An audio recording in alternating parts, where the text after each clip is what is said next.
Welcome to Reboot Republic, the podcast that goes behind the headlines and looks at the big issues in this republic of inequality. We are the podcast of solutions and the podcast of hope. And I'm your host, Rory Hearn. Delighted to be joined back in the podcast by a guest we've had before, but someone who's having huge impact is Grace Blakeley, author of Vulture Capitalism, which is here. Fantastic book, really recommend it. Economist, analyst, commentator. Grace, thanks so much for doing the pod today. Thanks for having me. It's great to be here. And of course, we met about a year and a half ago, I think it is now, at a Social Democrats Left Bank meeting where you were talking, I remember, about stagflation at the time. And of course, since then, I've been elected as a member of parliament here. And you have been really, I think, having, as I said earlier, huge impact in terms of, Labour has been elected in the UK. And unfortunately, has gone down the road of austerity before even austerity was necessary. Maybe you could bring us up to speed. What the hell has Labour done in the UK? I mean, to be honest, it's even worse than I expected that it was going to be. I kind of knew that Keir Starmer would be bad for the Labour Party, bad for the country. I campaigned against him and I didn't vote for him. I voted for the Greens in the last election. But the way that they have come into office and immediately bowed to pressure from vested interests across British society, from, watering down the proposed tax on private equity carried interest, which is basically going to be closing a tax loophole that benefited, some of the wealthiest financial institutions, the most powerful financial institutions in the country.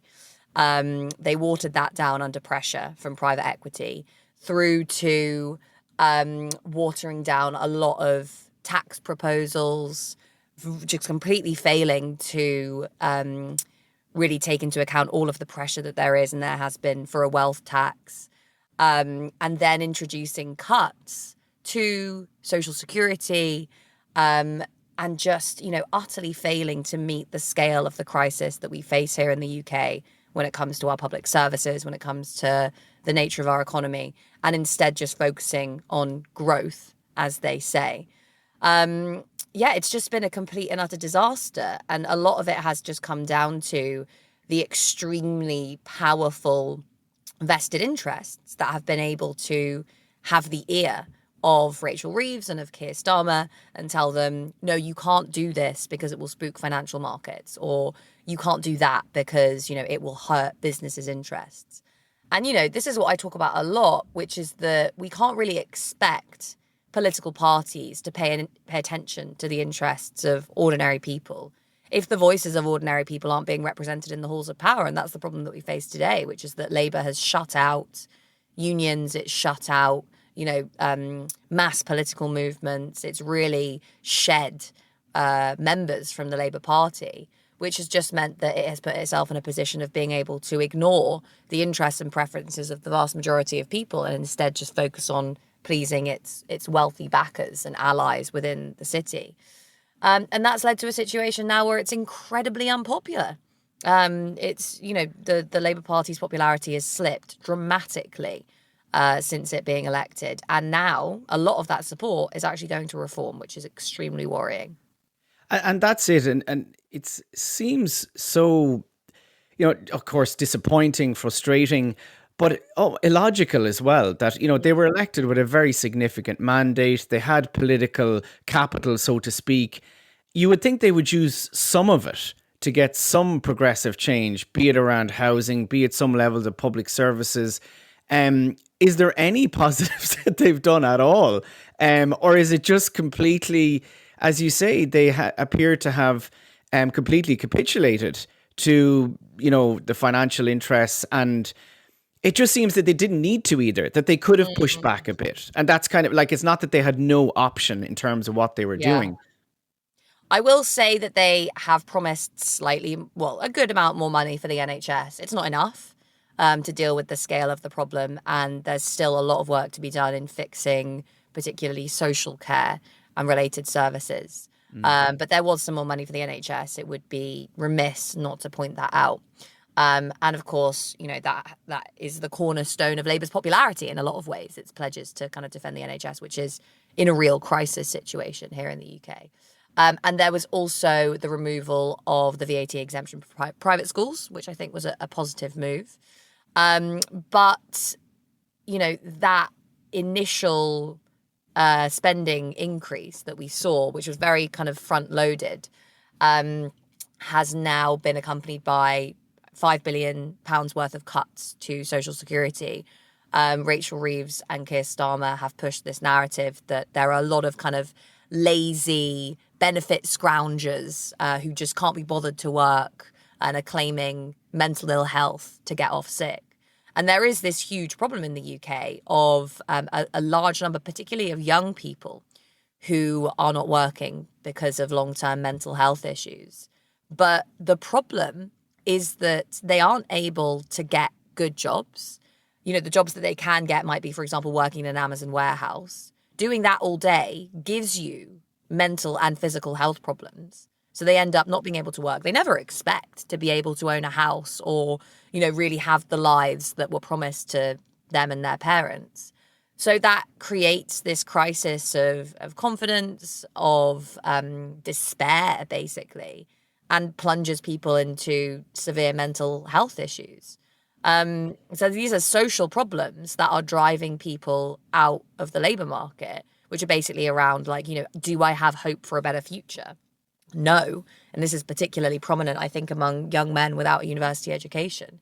And so their solution to that problem isn't change the structure of the economy, try and make things fairer, support workers.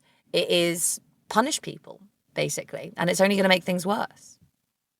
Yeah, and that is something that, I've spoken a lot about before, is that whole issue of the link between inequality and mental health.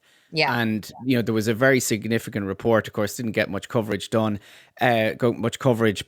a number of researchers, which showed that globally for young people that there's a mental health crisis. And they actually, in that report, name the issues of the rising precarity, the lack of sense of a future around housing. They name neoliberalism, they name inequality.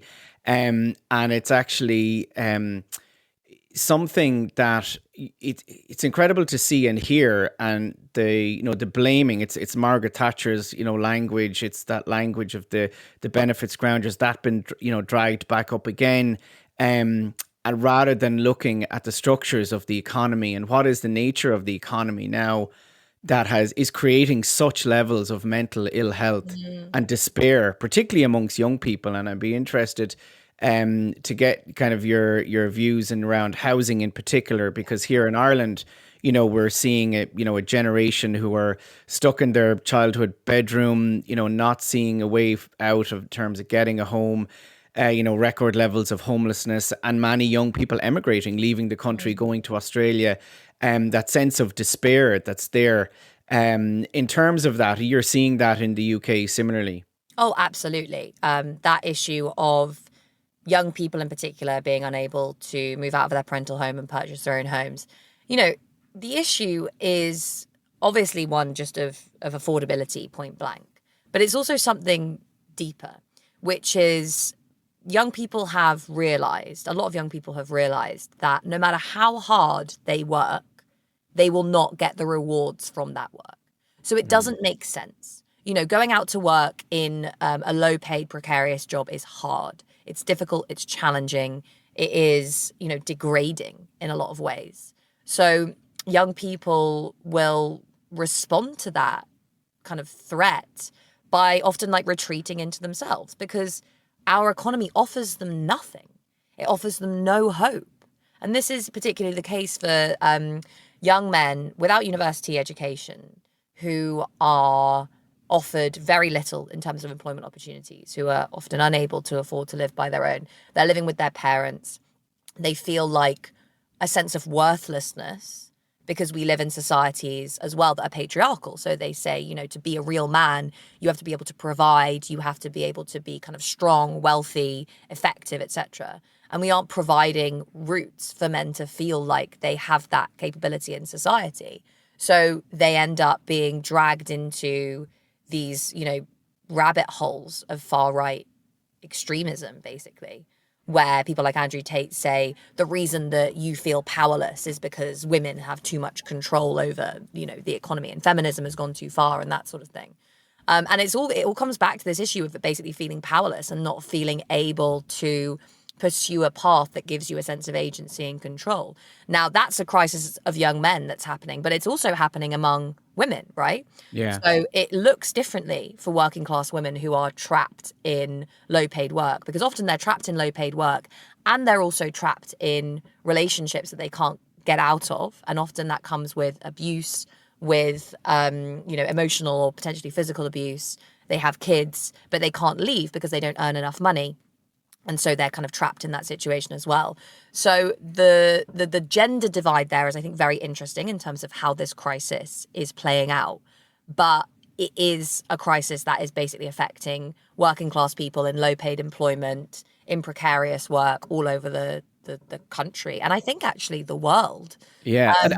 And it's interesting because as well, it's, what is working class, in terms of its working people, it's middle class people who think of themselves and are, children of middle class parents as well, who are completely locked out in housing in Ireland, teachers, really good jobs, people in IT, people who are employed on good employment are also still stuck in their, childhood bedroom, or they are renting these, new, I know in the UK you don't quite have as much, but we've had, this wave of which we've talked about before, the institutional landlords paying rents that are just absolutely unaffordable, and no prospect of owning their home. And it was interesting because I was listening to, obviously the whole Trump tariff, and we'll come on to talk about that in a minute. But, the justification of saying, the middle class has been hollowed out and we want to give the middle class a future again. And there is a truth too that the young, particularly in Ireland, and I know across Europe, middle class see no possibility. We can't get the lives that our parents had. Yeah. So then it's pulled down. Well, what does get it back, and how do we get it? And you're absolutely right to talk about, young men, and not young men who feel completely, our parents worked in factories. They were respected. They drove buses. You were respected. You had in that sense, and our whole world has changed. They got dignity from their work, whereas now there is no dignity, there's no meaning. It's as you say, precarious work, and then also then been funneled this absolute, toxic blaming of women, and this idea that, as you said, feminism is the problem, and we need to get back to men's role, and it's deeply dangerous. And we're seeing that in terms of the far right, that it is men increasingly, driving that. And of course, that's that, as you've talked about so well, that alienation in society that is. Unfortunately, the nature of, social media as well, the whole, the way AI is going, that are we just going to see more and more alienation, which of course is just going to fuel more, particularly far right politics? I think there's an interesting divide there that you mentioned, right? Because you also talked about how there's this coalition of kind of middle class people who are participating in the economy. Maybe they've been to university, maybe they've just kind of got a relatively good job. But even through that participation in what would once have been pretty respectable, well-paid jobs, they still can't afford the basics, right? Yeah. And that's a particularly dangerous coalition, because these people expect to be able to, participate, earn good wages, and Buy a home. buy a home. Yeah. Exactly. They're, relatively well educated and more insulated to an extent from the kind of extreme far right narratives. And they are, in a lot of cases, the base for this. They were the base for the kind of socialist electoral projects that we saw in the 2010s. So Corbyn, Sanders, Podemos, Syriza, etc. Was basically like low paid, educated young workers who have been denied a future, basically. And what's interesting is that they now often lack a political project because those electoral projects were defeated. And instead you have this coalition of extreme right movements that are finding a haven amongst those kind of young, very isolated, very excluded workers, and also older workers, often retired, who are living in kind of deindustrialized parts of the UK, and bringing that coalition together in a very reactionary way, basically saying, the reason that your living standards aren't rising as much as they once did is because of migrants, is because of benefit scroungers, kind of constructing and creating an external enemy to blame for the problem, which, has nothing to do basically with what's actually been going on with people's living standards.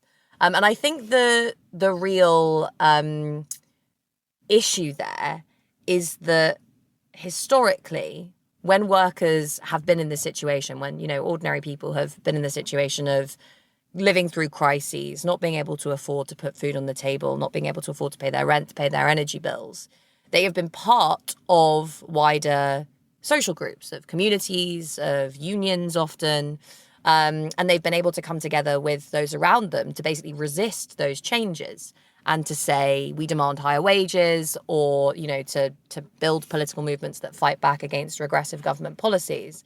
And the issue that we face today is just the rampant and pervasive individualism that has come with the rise of neoliberalism, that's been exacerbated by all these kind of trends in social media and in the kind of de-organization of the economy and the precaritization of work, that mean people feel like they're facing these challenges completely alone. And that is a critical thing because progressive social change comes from people coming together to fight for a better life. And if people don't feel like they can come together to demand change, then they will slip into this issue of despair, basically, where you're like, oh, nothing is going to change.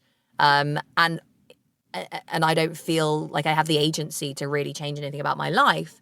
So instead, I'm going to go for this kind of reactionary politics of trying to punish people that I think are to blame for this problem, and vote for kind of anti-establishment parties that aren't really anti-establishment, but which say I'm going to go in there and kind of take down this corrupt elite that's ruined your life, like the Trumps and the Farages of this world. So yeah, I think, fighting back against that requires a much more broad political project than just kind of electing leftist or social democratic leaders. It requires a remobilization of society. It requires kind of bringing people into political movements, to the labor movement, to social movements, to give them a sense of power and agency in a world that tries to deny them that. Yeah. It's very interesting. I've thought, a lot about that and seen, down the years in terms of being involved in different forms of activism and seeing different, looking back over movements in the past. And I was always struck by a few things. One was how, trade unions, like in the late 19th century, early 20th century, and even into, probably the 70s, were not just like places where workers organized. They had workers' clubs. They had, community events. They were this place where working people got identity, had belonging, got, that sense of community. Similarly, I visited last year the social housing projects in Amsterdam, and in, going around and how they had different groups. Now it was interesting because they have different forms of like basically social housing cooperatives or social housing associations. And they would have the one done by the Protestant Union, the one done by the Catholic Trade Union, the one done by the atheist trade union. But what was interesting was they developed housing and they created communities, and people, there was that sense where politics wasn't just about, well, what organization is representing me in my interests in whatever institution.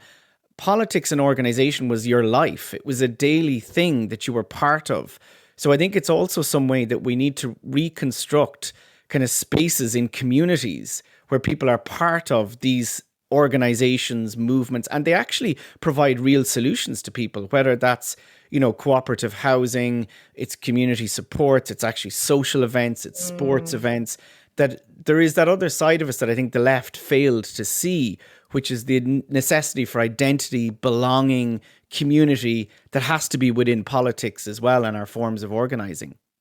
Exactly. I literally couldn't agree more. I've actually started writing a weekly column on my Substack called What Can We Do, where I'm interviewing organizers from all around the world in various different parts of loads of different collective movements, just about how to build up and form different forms of organizing in different places. So, from community organizers who have started community energy companies through to tenants unions that are working to protect people from rogue landlords, through to I interviewed a protester from Serbia last week, which was fascinating. Yeah. So people, finding ways to organize and build power and build community in loads of different places, loads of different ways.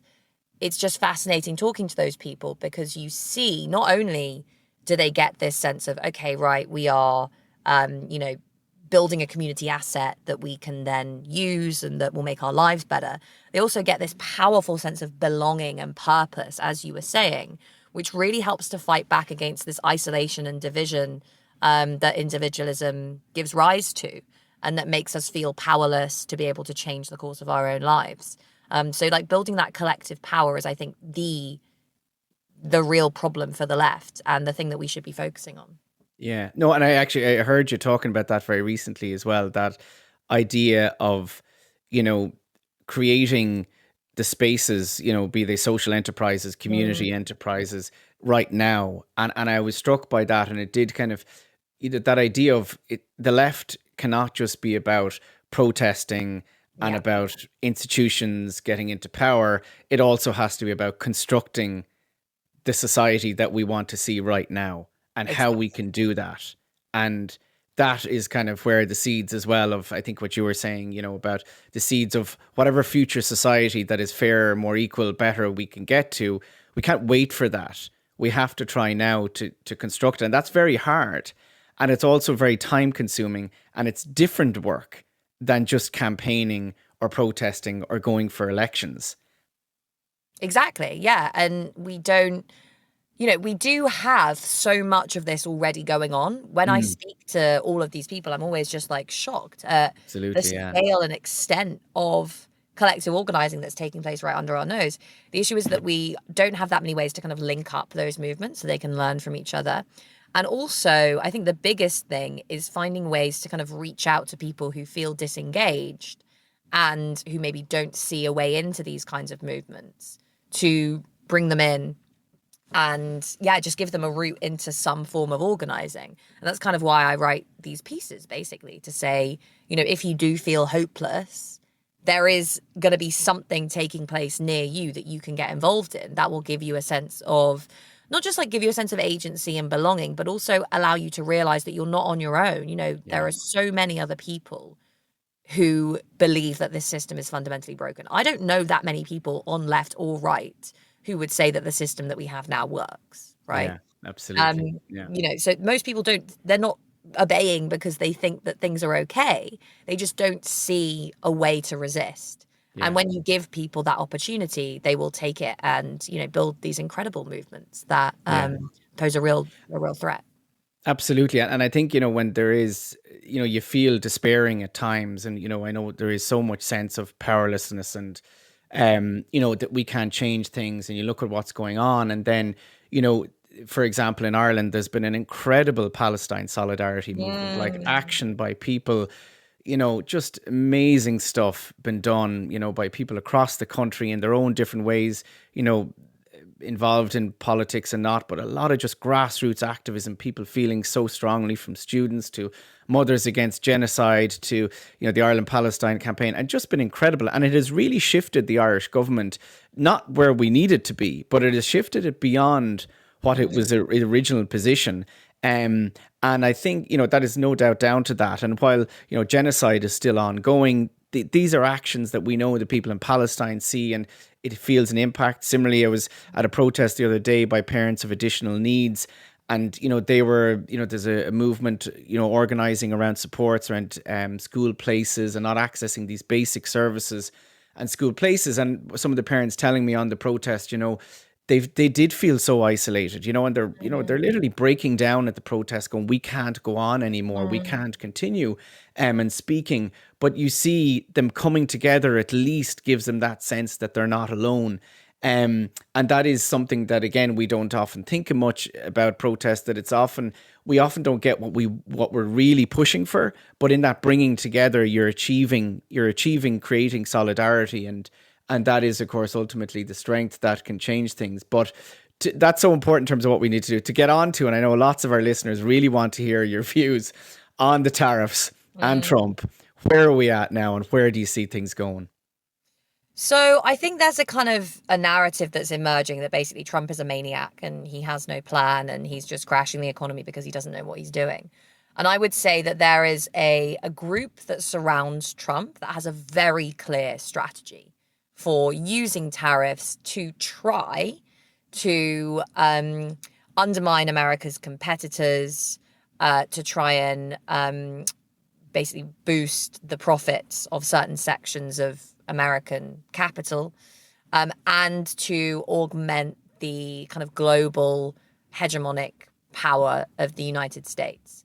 And there are lots of problems that they identify, one of which is the fact that they see China and a certain number of other countries as having an unfair advantage relative to the US because the Chinese state has control over their monetary policy, they have control over their currency, which means they've been able to stop their currency from increasing in value, which makes their exports seem very competitive. The US has the opposite problem, which is that because everyone wants dollars, because dollars are the world's reserve currency, and because US financial markets have been really booming because of the tech bubble, the dollar has appreciated quite a lot, which has made US exports less competitive. And Trump sees that as a problem for US manufacturing. You know, in Trump's worldview, we don't really have, and the worldview of the people that surround him, we don't really have a kind of global economy as such. We have a few major trading blocks. And their idea is that they want to be able to be self-sufficient in a lot of what they produce amongst that trading block, for kind of national security reasons as well as economic reasons. They don't want to be reliant on countries like China. And that's a big problem when it comes to things like, for example, rare earth metals that China has a lot of, but also a lot of kind of inputs to production that are dominated by China. So this is actually something that is not unique to Trump. Biden, for example, passed the CHIPS Act, which was about trying to boost production of the chips and processors that are used particularly in AI by American companies. Not the chips we get down the chipper. Not those kind of chips, no. So this kind of protectionism and like mercantilism is not unique to Trump. It's something that American policymakers have been concerned about for a while. But Trump's strategy is basically to kind of weaponize the US's position as the center of the global economy, because it is still the world's foremost imperial power, foremost military power, economic, financial power, etc. To weaponize that position to try and kind of crush its competitors and boost the vested interests within the US economy that would be able to kind of compete and provide alternatives. The issue is that, we do live in a globalized economy. The US and the Chinese economies are incredibly tightly intertwined. And not just the US and the Chinese economies, but, like the European economy, the EU's economies are incredibly intricately tied to, for example, the Russian economy. They're still the biggest importers of Russian natural gas. And so even as the EU tries to impose sanctions on Russia, it's still importing tons of Russian fossil fuels, which is in turn supporting a war effort that they claim to want to oppose. And it's a similar sort of thing with Trump. Like, there is this attempt to impose tariffs. There have obviously been long-term kind of sanctions. The US has been weaponizing its economy for a long time. Impose tariffs as a way to separate the US in some sense, to undermine competing economies, and to try and kind of bring some production back to the US. But it's probably not going to work very well. And instead of harming the US's, it will create some issues for the countries that have tariffs imposed on them. But it's also massively going to hurt American producers because they rely on importing inputs from abroad, and they just don't have the capacity to replace all of those imports with American-made alternatives. It's just not going to happen, certainly not over the short term.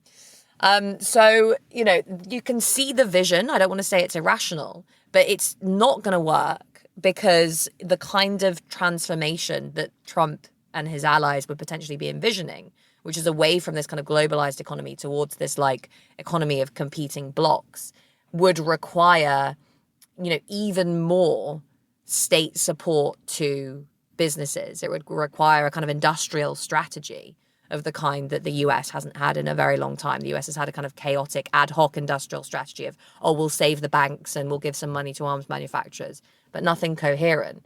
And that just isn't going to be forthcoming. And the other issue is that they're doing it at a time of deep fragility for the global economy, both because we're already experiencing issues of inflation and tariffs will make inflation worse, and because we've reached the kind of peak of this financial cycle in the US, where you've had tons and tons of money flooding into US financial markets to take advantage of the boom in the tech companies. That's now all fled, and you've seen this big drop in equity markets, which is a problem for Trump and his backers, who have a lot of money in those markets. Trump's offer to them is to say, no, we are going to transform the global economy and consolidate US power at the center. Because I think this is what's confusing a lot of people is like they're looking at Jeff Bezos, Musk, Zuckerberg. All these big backers are completely dependent. Their business models are dependent on the global economy, and there's the stock market values. We're seeing the stock market completely crash, not since COVID levels of crashing, and this is where, in terms of, the political economy analysis, there's different types of capital here must be looking, going, this is actually not what we meant. But then there's other, as you say, people within who are around Trump going, no, this is exactly what we want. And it's like this nativist capital versus international focused capital and, financial capital. And it seems to me that and lots of other people, and for example, in Ireland, we are, one of the most open economies in the world and exposed. And there's huge worry around, what is the impact going to be? And that even if the tariffs aren't, significant, and if he doesn't, push through on what he's talking about, that the ripple effect on the global economy, because we know the financial markets are they're all based on expectation, on trying to look down the line, hedging bets. It's all a big casino that, as soon as someone gets the sense this isn't going to go well, they start pulling their money, as we're seeing. Then you start hitting a recession. One area, pulls out, and you're talking about major economic decline. Trump is able to claim, yes, I've created the chaos I wanted to create, but Musk and the others are going, what's going on here? And people are then left, we're plunging into a global recession. Is that where we're, and not just a recession now, but actually full blown economic crisis? And then on the other hand, people go, are we back then to, where are we going to go? What is the response? And it's ordinary people who are going to really suffer. Not, of course, as our leaders will say, oh, we're really worried about how ordinary people are going to go, but as soon as anything goes bad, we'll just hammer them with austerity and we'll bail out the financial institutions and the big companies again. But actually, the question is, how bad is it going to get? I think this is really important in terms of like understanding the strategy and why perhaps there's been not that much concern from Trump's team over the fact that we seem to be heading for certainly a deep financial market crash and potentially longer term a recession. And again, from Trump's perspective, his project is about arresting a process of American decline that he thinks has been happening for some time. And so for him, a short-term crisis is a small price to pay for stopping that process of decline relative to other powers. So how does he do that? Again, he thinks he can kind of create this powerful US bloc separate from a less powerful kind of Chinese bloc and shut off their access to US consumer markets and indeed corporate markets as well, which has been the foundation of was historically the foundation of Chinese growth. And the hope is that even if there is a recession, there will be a process of correction, this kind of making America great again, of reshoring American manufacturing, of making sure that America has access to all of the resources that it needs so it isn't reliant on the Chinese for those resources. That's what this thing about Greenland is about. It's what the kind of deal with Ukraine is about. And yeah, really kind of, I suppose, taking back control over the American economy and ensuring that American political leaders are able to use their economic power to punish their enemies, rather than being in this position of kind of interdependence, which is what we're seeing at the moment. So the recession is really, the potential recession, I think for them is a small price to pay for this longer term project of augmenting US power. It's a bit like how, the big tech corporations didn't take any profits for quite some time. They just invested and invested and invested in expanding to become monopolies so that they could dominate markets. And then they started to make mega profits. This is a similar sort of situation of like, there's going to be short-term pain, but the long-term goal is to crush America's enemies and, make sure that the US economy has a foundation to be able to basically produce what it needs. Yeah, and big tech, of course, is happy with the rollback in regulation, any regulation of them, and that's the price they're willing to pay to go along with this. Yeah, and Trump is trying to also push through more tax cuts of the kind that he did last time around, which just delivered astonishing gains for the wealthiest. So there's that too. Yeah, and of course, the issue, of course, Ireland being a tax haven, it's, there's all sorts of, implications going to happen here, and the big, I think, challenge is going to be for us is how do we ultimately shift away from the over dependence on this, tax haven status. But it looks like it's going to be very, very difficult. And I think that, the question of how the left in the broadest sense responds to this and how do we try and, mitigate, what is going to happen to working people who are likely again going to be made pay the price of this and the necessity of organizing movements, but also, having an alternative economic, I think, model and economic policies that would actually deliver people, real quality jobs and is a key because people are terrified, really terrified about, jobs, things getting worse again. Because when we think about it, and Tony was joking before we came on about, how old are you? It depends on how many, we don't count our age anymore. We count our age by how many crises have you lived through in your life and how many bouts of austerity. And people have, in Ireland, I've grown up through, we had the 2008 crash and, a horrific period of austerity and economic collapse until probably 2014. There was 6 years of that. And of course, then we had COVID.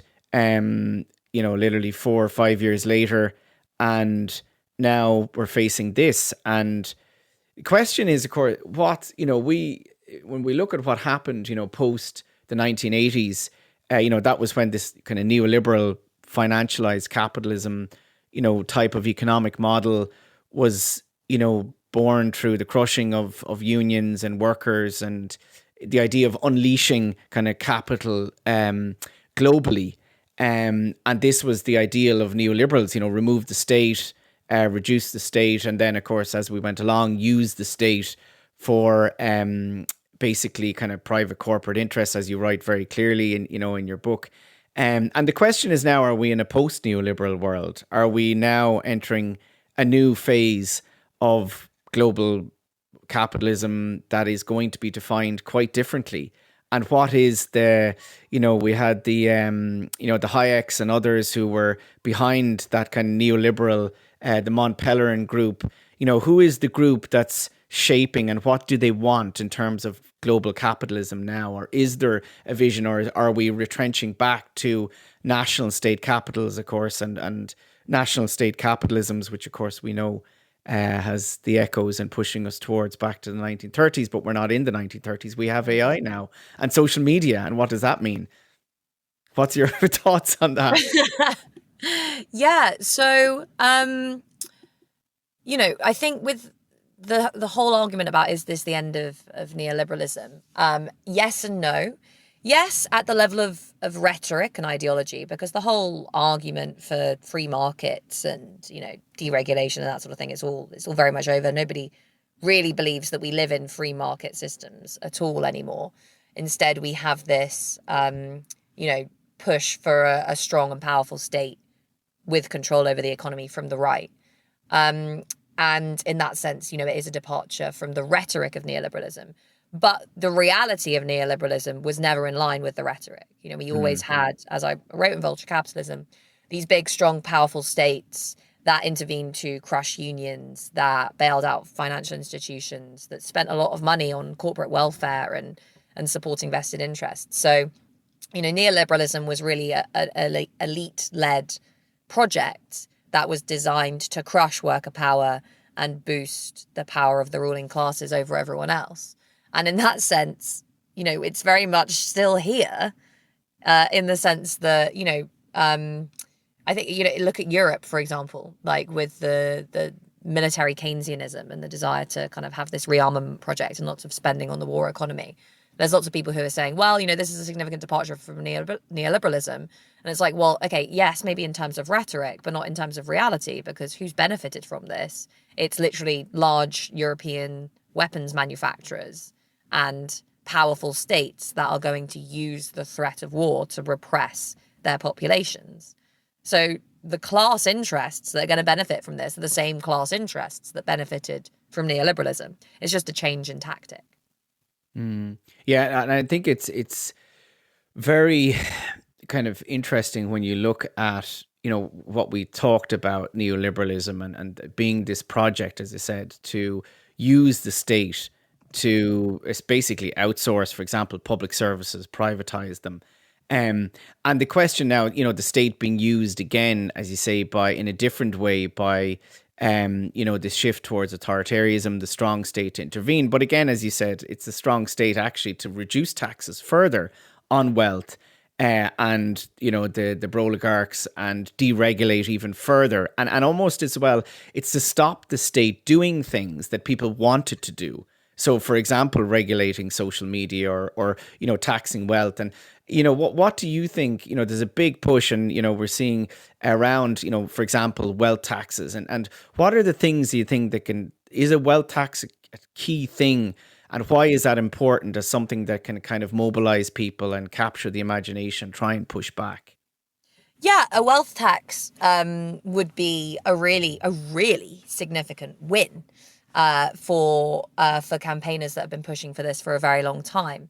The issue is that no government that we have is likely to implement it. I was saying at the beginning, Rachel Reeves pushed back against this attempt to tax private equity more effectively.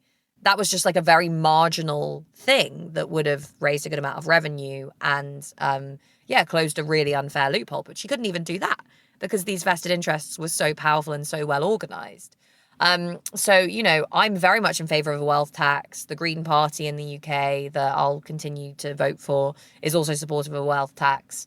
And I think that is a really, strong rhetorical line to remind people we live in an economy that's dominated by billionaires that don't even work. They just sit on their wealth and watch it grow. But the longer term project has to be building a coalition that can actually demand those changes, because Labour is never going to do this. Like, it just won't, because, on any scale that would actually make a meaningful difference, because its view of the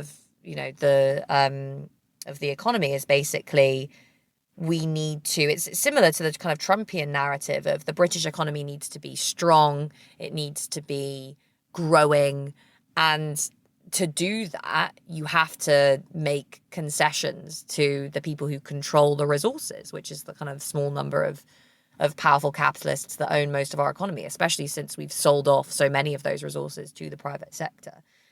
So that longer term project requires, it actually requires building a solidarity economy that is outside of the influence of both, imperialist state institutions and also powerful private monopolies. And I see this happening all over in terms of the cooperative movement, in terms of the labor movement, yeah, in terms of the kind of, factory reclamation movement, all of these really exciting things, and like community wealth building, the organizers within local institutions, all of these moves are just as important as those kind of top down policy demands, because without that grassroots movement saying we're going to cause trouble if you don't do what we say, if you don't take into account our demands, then you just have the vested interests from the private sector constantly having the ears of policymakers and telling them this is what you've got to do. And I know you've spoken, just I know we're running out of time. We have to wrap up. Tony's waving his finger going, come on, time to finish up. One last thing, the role of social media, before I ask you about your surfing, of course. Oh, yeah. The role of social media and its potential, and I heard you recently on saying TikTok is not the place where we'll get organized, and that's absolutely true. We have to be in all these places that you talked about, the importance of being in trade unions. And when people ask, I feel hopeless and despairing, well, get active in wherever you can, in a community, in a union. But there is a role for social media, do you think? And what is your view on, the use of X, the use of Instagram? Obviously, we would use quite a lot. Is there that's important? Because to me, it seems important as a place where we can share ideas that in a way we can't otherwise, the mainstream media isn't sharing, for example, or viewing. Yeah, totally. I mean, I use it all the time, primarily to try and mobilize and engage people. I don't think you can use social media basically to change people's minds. I don't think that is possible, really. I think the only way that you really change people's minds is by engaging them face to face in interactions based on trust, mutual respect, where you can listen to each other and yeah, kind of like build a sense of trust and collaboration. What we see online, it's just, I was reading a really good book recently called Don't Talk About Politics, which basically shows all this evidence that, debate-based conversations, whether that's viewing a debate or participating in a debate, doesn't change anyone's minds, basically ever. It does if you're talking about it does if you're talking about like scientific issues that aren't connected to a sense of identity. But if you are watching a political debate, it doesn't matter how each candidate performs. You are always going to favor your candidate. The one thing that they can do is if your candidate performs badly, disincentivize you from actually going out and supporting that candidate. It can demoralize you, but it can't change your mind. Really interesting. It is, I think that's what we can use social media for, is mobilizing people, making them feel hopeful, making them feel engaged, and getting them out there to act, basically. What I don't think is that we should focus on, these kind of like X destroys Y on this issue, or like, I stopped doing things like Piers Morgan's show, for example, because I just don't think it was helpful. No one's mind was getting changed. At best, it was kind of, it like energizing my coalition by watching me enter into that debate. But I think there are better ways of doing that. Because that kind of debate doesn't change minds. So yes, it's important, but I think we need to be conscious about how we're using social media, not just saying things are so terrible, the other side is so evil, and promoting this pretty kind of hopeless message. Instead, I think we need to be using social media to engage people, to encourage them to act, and to spread a message of kind of solidarity, to say we are together as part of this movement. Let's try and make it work. That I absolutely agree with that. And I think that you see that and you feel it, like when you look at Serbia, or you look at, Palestine protests, or you look at examples of social housing in Vienna, and you actually feel, more positive and hopeful when you see it. And I think that's a really, really important point, that, we're all going to work on using social media for spreading messages of hope and solidarity and alternatives, and not just the doom, because there's so much of it out there. Grace, listen, before you go, I know the sea is very important to you. It's very important to me too. I've been in it today. Went for a swim this morning. Oh, very good. Good for you. Well, myself and Tony have been out as well swimming. Not today, nice. but it's good and cold. It's about 6-7 degrees. but it is something that is really, really, I know, important to you, and for us as well. It's a big thing because now we're very obviously fortunate to be close to it. The water is certainly not what it is, I'd say, where you are, but Well, the water isn't what it was anywhere because our governments are allowing these yeah. companies to chuck sewage into our oceans. Yeah, But yeah, yeah. And that is something that actually is another area, the whole issue of investment in wastewater infrastructure as a public service yeah, and our waters and the cleanliness of our waters is actually a huge political issue and something that, again, is linked to neoliberalism. yeah. And so fighting for water quality is part of getting that better world. Listen, Grace, it was lovely to have you on, and thank you so much for giving the time. Thanks so much for having me, Rory. It's great to chat to you as always. And we'll talk to you very soon. Thank you, everyone, for listening. We really appreciate all the inputs and questions. Keep them coming. And we will talk to you all very, very, very soon. And thank you, Tony, for production. As always, thank you, Tony. Slán go fóill.